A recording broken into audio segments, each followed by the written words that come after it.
Okay, in this video I just wanted to talk about the AFON button on the back of the Panasonic GH6. So I did a video a while back that was about using the manual modes on the camera, sort of manual AF, or not AF, just manual focusing. And I'll link to that up in the corner, but a question I get asked quite a lot about the camera is what this is for and what the sort of point in it is.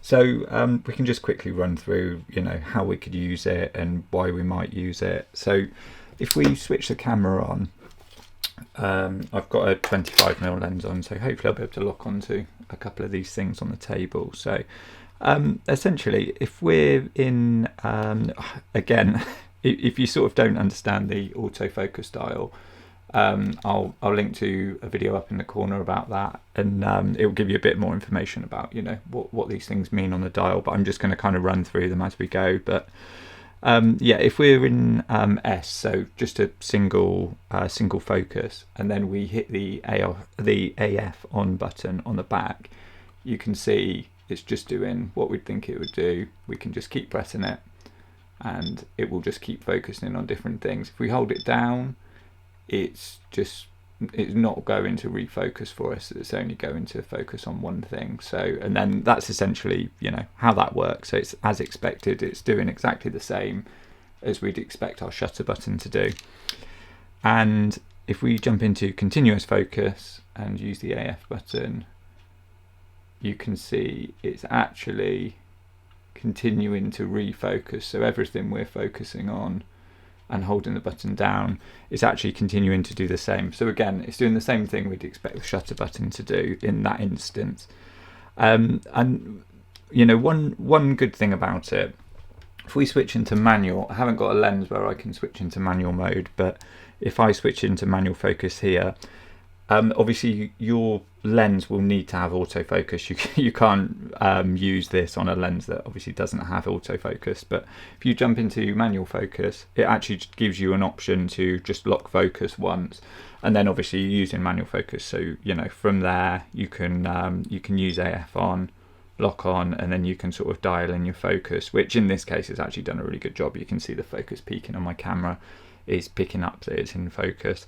And again, that's covered in that manual focus tutorial that I talked about. So you can see also we've got this little AF icon on the screen, and essentially if we touch that, if we turn and look over here, if we touch that, it does the same thing. It's essentially doing the same thing that back button focus does, but because we're in manual focus, this does nothing, the shutter, apart from take our shots.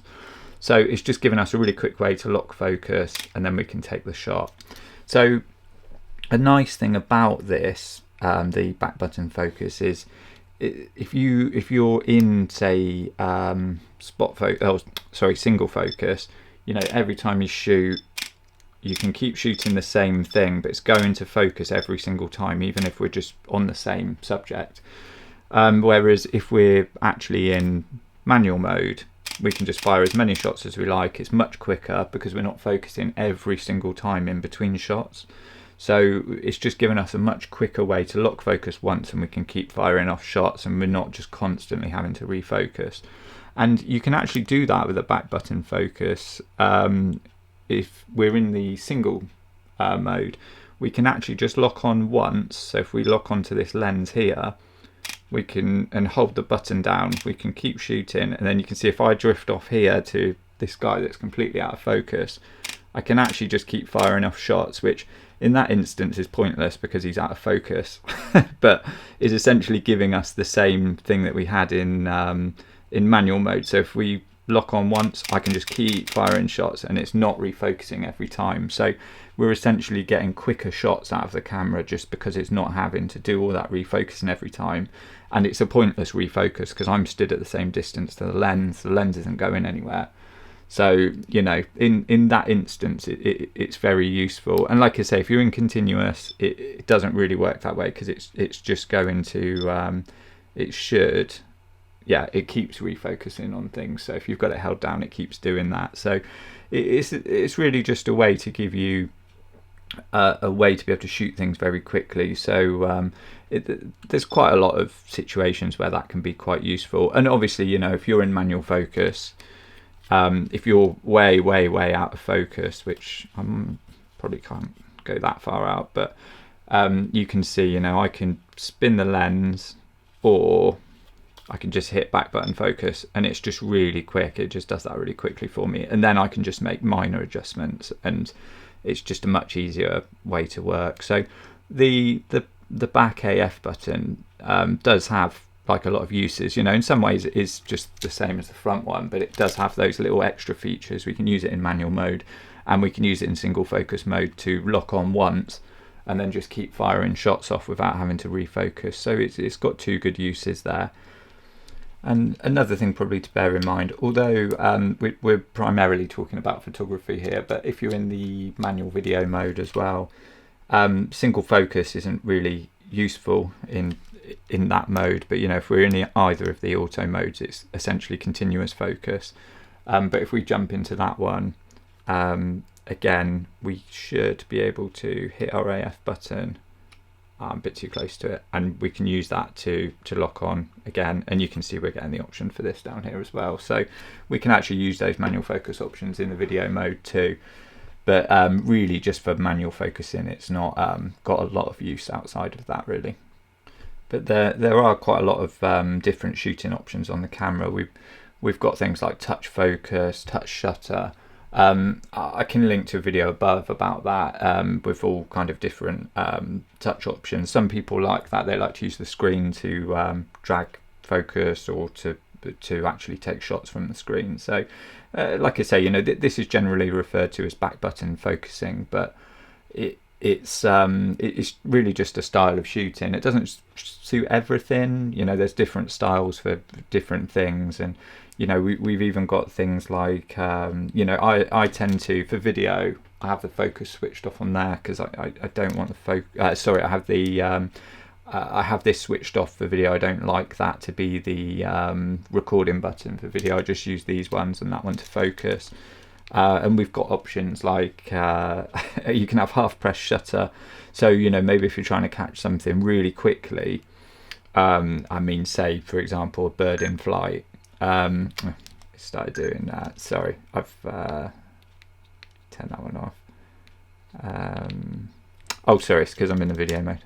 If we switch back into the photo mode and then turn half press shutter on, we can actually just we can fire shots sort of like straight away, and then obviously if we have focus on, it will kind of focus and shoot all in one. So that step of having to focus and then activate the shutter, it's all rolled into one kind of function, so it makes it a little bit quicker. So like I say, you know, if you're trying to get bird in flight or something like that, that might just get you there slightly quicker than the other way around. And yeah, we've got quite a few different options in here. You know, you've got half press shutter, you've got assign the recording button to the shutter. Like I say, I switch that off, and then we've also got what's another useful one? Yeah, shutter AF. Oh yeah, I suppose actually shutter AF as well. You can that's on by default. Obviously, we hold down the shutter and it does the it does the AF. If you want to do solely back button focus, you could actually switch that off if you wanted, and then now all the shutter does is take pictures. So no matter what mode you're in, you could actually be in continuous with this, and then you can be shooting with that, or you can have it in single. It just completely disables the shutter from AF, so that can be useful too. It's like I say, there's no right or wrong way to kind of do any of it. It's just different options for kind of different styles of shoot, and really, you know, the best one is just the one you're comfortable with doing. So you can have a practice with a few different ones and just kind of see what works for you really. So hopefully this video's helped. If it has, give the video a like. If you want to see more content on the Panasonic GH6, then please check out the playlist on this channel, and please subscribe.